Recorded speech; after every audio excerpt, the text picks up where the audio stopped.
receive an intelligence report about began running deals behind Philippine Airways. And this is quite alarming. Tumambad sa wide screen ng company profile ng Philippine Airways. Ito ang pinakamalaking airline company sa bansa at sa Asia na may parehong local and international operations. There are also reports that these firearms were being supplied to kidnap for ransom syndicates. Patuloy na pahayag ni Antonio Talavera, ang tumatayong pinuno ng intelligence operations ng National Bureau of Investigations. Ang meeting ay tungkol sa bagong proyekto ng NBI na itinalaga at naunang ipinaliwanag sa kanya ng superior. Our mission is to confirm the illegal operation and to identify who among the directors of the company, the reported gun smuggling head. Ipinakita sa projector ang mukha ng isang gwapong aktor, commercial model at ang kasalukuyang endorser ng Philippine Airways. That was Alden C. Sino ba naman ang hindi makakakilala dito? Sa isip niya habang nakatitig sa larawan ng lalaki sa screen, ang multi-awarded actor and most sought-after bachelor at endorser ng iba't ibang multinational consumers brand. Plus, being the sole endorser and a spokesperson of PAO.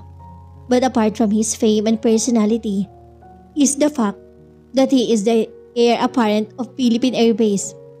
His father, Philemon C., being the largest stockholder, president and CEO. Luckily, we've got a report from the Global Entertainment Company, the movie production company of Global Entertainment Network, that's producing an action movie with Alden C. as the male lead. The production team needs a gun and a martial arts expert who would train the main actors. At the same time, we'll do stunts for the female lead. Paliwanag ng opisyal habang ang pansin inakatuon sa detalye ng plano na makikita sa white screen.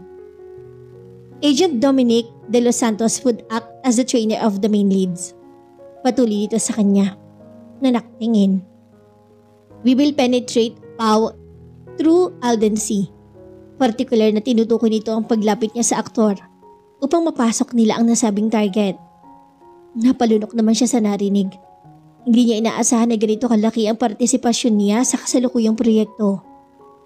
Most of the scenes will be taken at the parameters of the Cargo Operations Center. We will take that opportunity to deploy spy cameras and microfiber audio devices to monitor the illegal operation. Seryoso nakatuon ang pansin nilang lahat sa sinasabi ni Director Talavera. You would be an official member of the production team. We already made arrangements with the movie company. Seryosong pahayag nito sa kanila muli na nakatuon ang mga mata. Nagpatuloy ito sa pagsasalita.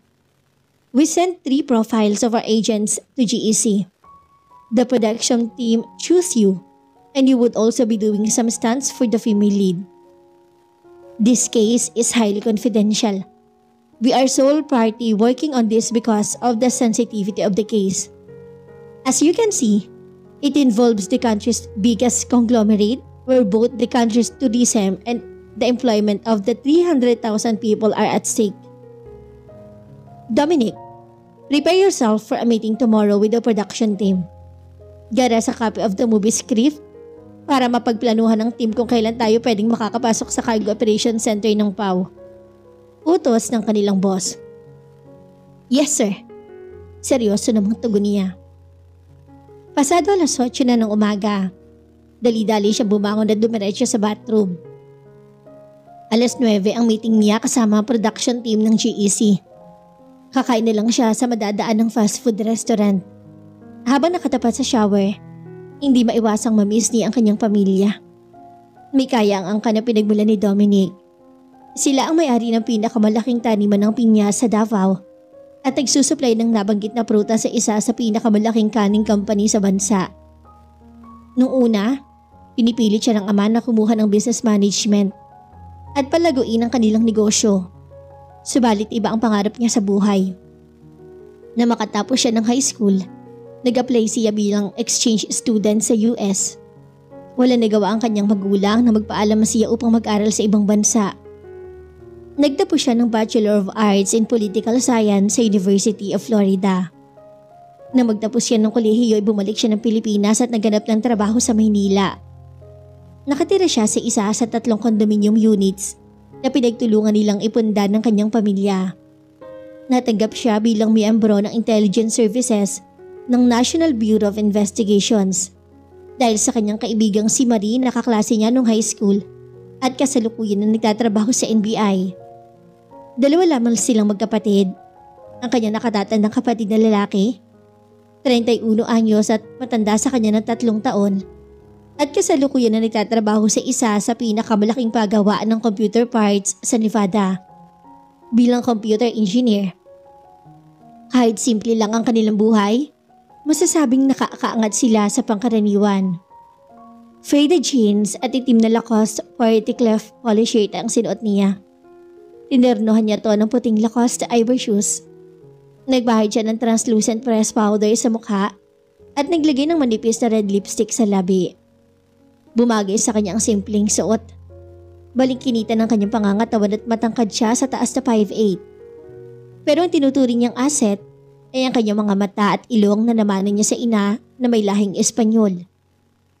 Pagkatapos isuot ang kanyang Cartier Trinity Ladies watch at mag-spray ng paborito niyang pabango na Giorgio Armani, kinuha niya ang kanyang Lacoste duffel bag. Isinukbit sa balikat at tinungo ang parking slot na kinapaparadahan ng kanyang itim na sasakyan. Isang Toyota Fortuner. Simple at formal. Ito siya kung ituring na mga hindi nakakakilala sa kanya. Tahimik siya at seryoso. Disiplinado at estrikto. Ito ay dahil sa pagkahilig niya sa martial arts at siya ay isang black belter. Miyembro siya ng Philippine team sa shooting archery at taekwondo para sa Southeast Asian Games. Lumaban din siya ng taekwondo sa katatapos na World Olympics na ginanap sa Beijing, China at nagkamit ng ikalawang karangalan. I am Director Arlene Arroyo. Nakangiting pakilala sa kanya ng direktor ng production team ng pelikulang pagbibidahan ni Alden C. And I am Dominic De Los Santos. Just call me Nikki. Ma'am. Tugon niya sa ngumiti sa babae na sa tansya niya ay nasa late 40s na. Popular ang nasabing direktor na nakagawa ng mahigit sa 30 hit movies and teleseries.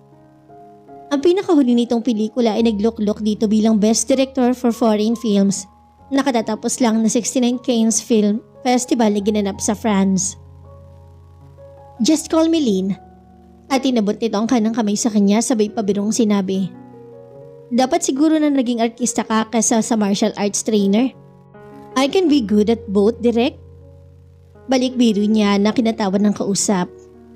Anyway, we'll be discussing the terms, conditions, and your rules at the meeting with the executive producer and the rest of the production team at the brainstorming session. Tumangusi at ngumiti. Thank you, Direk. I'll do my best for this production. That's great. By the way, the meeting will be held at the audiovisual conference room.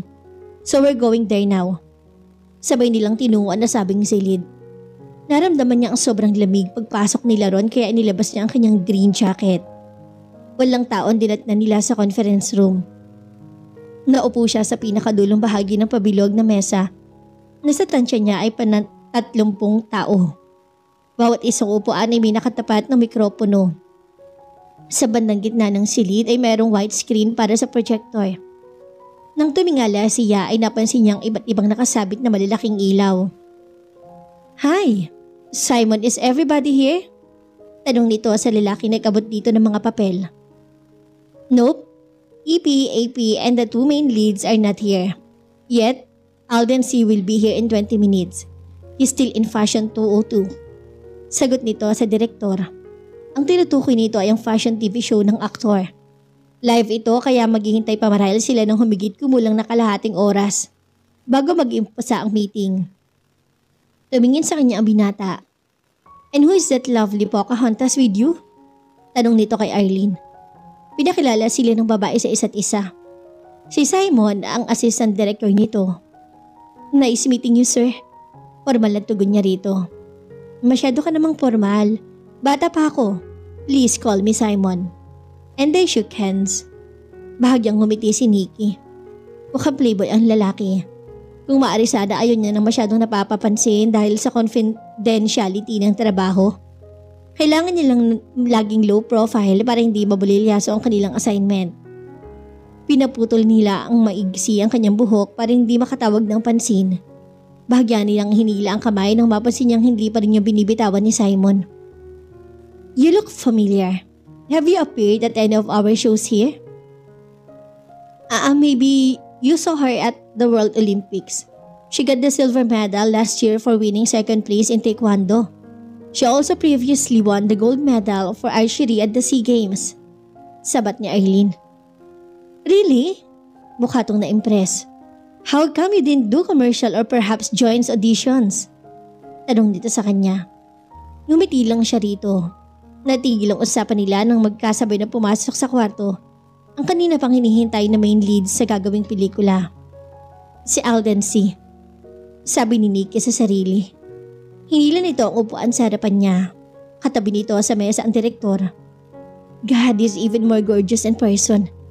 Bigla siya natulala. Ito na yata ang tinatawag na starstruck. His eyes, nose and lips were like drawn to perfection. His even toned ivory skin seemed just like he never had a single blemish all his life. Ngumiti ito at humalik sa pisngi ni Eileen. He also has a perfect smile. Nakasuot lamang to ng white, slightly fitted shirt at blue jeans, pero ang lakas ng appeal. Tansya niya, 6 feet ang taas nito. He had broad shoulders and a lean body. Maikli ang buhok nito. Ay, some people are born lucky, sabi niya sa sarili. Bahagyan niyang ipinilig ang ulo. Nandito siya para magtrabaho at umisip ng paraan kung paano niya makukuha ang loob nito. And not to be smitten by his charm. Humila naman ang upuan sa tabi ng actor ang bidang actress. So this is Nadine Vivere in person. Sexy to sa halter blue at dress at black high heels. Medyo makapal ang makeup nito, pero amunado siya na maganda ang rehistro ng aktres sa kamera. Tansya niya ay mas matangkad siya rito ng 3 pulgada. Matamis kong humiti ito lalo na pag napapatingin si gwapong aktor. Nagsalita ang direktor. Bahagyang naging mas maliwanag ang ilaw sa conference room. Good morning everyone. Today is the pre-production meeting and the brainstorming sessions of our new project. The Assassin as the working title. Panimulang pahayag nito habang isa-isang pumipirma ang mga taong naroroon sa production contract na umiikot sa conference table. Maya-maya pa ibinigay na sa bawat isa sa kanila ang script. Everyone is familiar with each other naman, di ba? Sabi nito habang iniikot sa lahat ang naroroon ang paningin. We have 3 new members of the production team. Tumingin ito sa kanya at sa 2 iba pa. They are outsourced video editors from Uline, Christine and Jacob who join our team. Pakilala nito at tumayo ang 2 at ngumiti. The other new member here is Dominique. She's a part of Taekwondo Federation of the Philippines. She's a martial arts and a gun expert and would train Alden and Nadine during the pre-production phase of the movie. Nagpasalamat siya sa direktor matapos ay ngumiti habang ginagala ang kanyang paningin sa mga taong kasama sa meeting. Napansin niya na nakatingin sa kanya si Alden nang mapadaan ang tingin niya rito. Bahagya itong tumango at ngumiti sa kanya. Ang simpleng aktuasyong iyon ng aktor ay nagpabilis ang tibok ng kanyang dibdib. Kaya naman matapos siyang ngitian ito, ay nagbaba na siya ng tingin. Iyon ang unang pagkakataong pinabilis ang isang simpleng tingin ang tibok ng kanyang puso. Ipinaliwanag na ni Lynn ang phases ng proyekto at ang time frame nito. Ang proyekto ay tatakbo ng 60 araw. Ang unang 12 araw ay ang pre-production phase. Tungkol to sa paghahanda ng bawat miyembro para sa kanilang mga tungkulin sa produksyon. The training for Alden would run only for 14 days. Mukha naman siyang fit at active and he's even doing action movies before. Anya sa sarili. Ngunit nang mapatingin siya sa aktres ay bahagya siya napangiwi. Mukhang dito siya mahihirapan. 40 araw naman ang shooting o production ng pelikula. May humigit kumulang na 10 eksena na gagawin niya ng stunts na pawang mga komplikado. At ang natitirang 8 araw ay para sa post-production o digital editing ng pelikula. 10:00 ng umaga, ang schedule nila para sa training kinabukasan. Sabay niyang tuturuan sina Alden at sina Nadine. Hanggang 12:00 ang martial arts session nila sa GEC Sports Complex. Pagkatapos ay lilipat sila sa Alpha Shooting Range para sa gun training session. Alas 9 pa lamang ng umagay nasa GEC Sports Complex na siya. Pasakay siya ng elevator nang may isang lalaki na bumati sa kanya. "Nikki, ang aga mo naman." Masayang salubong ng assistant director niya si Simon. "Oo nga napaaga ata ako. Halata bang excited ako sa first day ng training namin?" Biro niya. "Hindi naman masyado. Nag-breakfast ka na ba?" "Hindi pa nga Lika, breakfast muna tayo. Isang oras pa bago makarating si Alden. Nasa Fashion 202 pa siya." Magkasabay silang nag-almusal sa kantina na nasa ground floor ng gusali. Pagkatapos silang kumain ay nagtungo sila sa GEC Sports Complex. Alden has became my best friend after working with him for 3 years with almost 7 movies and TV projects. He's the nicest person I ever met. Anito habang naglalakad sila. Wala pang taong pagdating nila ron. "Yeah, he seemed nice," sagot naman niya. "And he has everything a girl would wish for in a man. He has so much in life and so much to have." Hindi nila namalayan ang pagdating ng isang figura hanggang sa nagsalita to sa kanilang likuran. "Hi Simon, Nikki is mine for today if you don't mind." Biro nito pagkatapos ay tinuro ang pinto at ngumiti ang assistant director. "Speaking of the angel, here he comes," pabirong sabi ni Simon pagkatapos ay humarap sa kanya. "Dominic, I'll hand Alden to you. Pag may nangyari kahit ano sa kaibigan ko, mananagot ka sa akin." Biro naman ito. "Sure, by all means," aniya. Pinigil niya ang sariling titigan ng bagong dating na aktor. Starstruck na naman siya.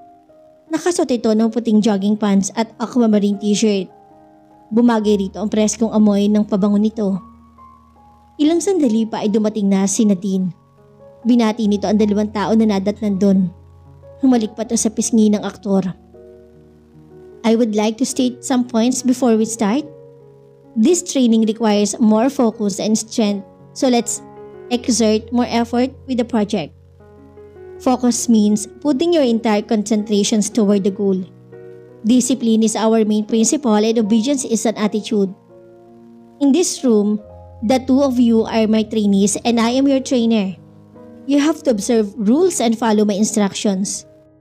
I'm counting on your cooperation." Seryosong paliwanag niya sa main leads ng pelikulang The Assassin. Nakita niya kung gaano kadisiplinado ang dalawa. Seryoso ang mga to sa pakikinig. "We're gonna do some stretching first while I am giving you an overview of the sport." Pinalinyan niya ang dalawa na makatapat na posisyon at may 3 metro ang layo. Nakaharap siya sa mga to. Nimpisa niya ang stretching exercise para sumunod sina Alden at Nadine. Tulad na kanyang sinabi, nagbigay siya ng overview tungkol sa sports na tuturo niya. Matamang nakinig ang 2 showbiz celebrities. Taekwondo is a Korean martial arts with several similarities to karate, form of martial arts which originated in Japan. It is an unarmed combat techniques to develop strength, speed and survival skills. The sport is known for its emphasis on kicking techniques, which distinguishes it from martial arts such as karate or southern styles of kung fu. Pagkatapos ng 10 minuto ng conditioning exercise, ay kinuha niya ang 3 bote ng mineral water sa kanyang bag. Ang 2 inaabot niya sa mga to. "Thanks," sabi ni Alden nang abutan nito ang bote ng mineral water mula sa kanya. Naramdaman niya ang pagdampi ng kamay nito sa balat niya. She shivered with that simple touch. Kinuha rin ng aktres ang inabot niyang mineral water para dito. Maya-maya, ituloy nila ang training. Fighting stances such as kicks and hand attacks ang ipinaliwanag ni Nikki. Ang unang itinuro niya ay ang tinatawag na walking stance. Ang 2 stances na tinuro niya ay nakuha namang gawin ng mga trainees niya. Nasa ganong ayos sila na bumukas ang pinto ng silid kung saan ginaganap ang training. Dumating ang direktor at may 3 tong kasama. "Hi guys, how are you doing?" Nakangiting bati nito sa kanila. "Dominic, pinahirapan ka ba ng 2 to?" Birong tanong nito. Ngumiti siya sa direktor. "No, they're both good. Hindi na nga nila kailangan ng trainer aniya. Lumapit ang isang babae kay Nadine na hinuha niya ay alalay ng aktres. May dala tong bag. Kaagad na kinuha ni Nadine ang kamay ng alalay at ang mobile phones at ang tuwalya nakasampay sa balikat nito. Si Alden naman ay nilapitan ng isang lalaki na may dalaring bag. Nagsalita si Direk Arlene na sa kanya nakatingin. That's Mang Johnny, Alden's assistant and road manager. The other one is Philip, his bodyguard. And that's Nora, Nadine's personal assistant. Isa-isa nitong itinuro sa kanya ang mga to. Pagkatapos ay tinawag ng direktor si Alden. Mag-lunch na kayo guys. Then proceed to Alpha Shooting Range. Bilin ito. Bumaling ito sa aktor. Alden, pick up the rifles and you will use it at Tri-Ace bago kayo tumuloy sa Alpha. Isabay mo na si Dominic. She's not familiar around New Manila. Ang tinutukoy nito ay ang lugar na kinaroroonan ng shooting range. Inilipat ito ang pansin sa kanya. Iwan mo na ang sasakyan mo dito, Nikki. Babalik din naman pa si Alden dito mamayang hapon for his pictorial at 4 p.m. Nabigla naman na nagsalita si Nadine. Sasabay na rin ako kay Alden, Direk. Wala kasi akong driver ngayon. I don't know the place either. Teka, nakita kong driver mo sa lobby kanina ah.